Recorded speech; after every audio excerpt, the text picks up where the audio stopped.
Assalomu alaykum aziz obunachilar. O'g'lim Muhammad Fatih 4 yosh. Shikoyatimiz burni yaxshi nafas ola olmaslik va biroz o'ng quloq eshitish pasayishi edi. Men o'zim zo'r vrachman.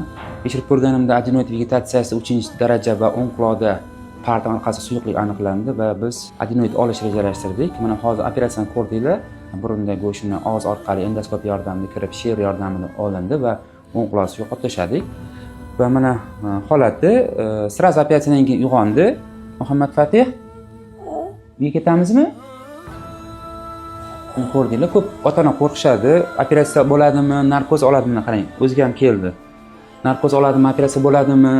Kichkina-ku deydi. Yo'q, u yoshiga mos qilib narkoz berishadi.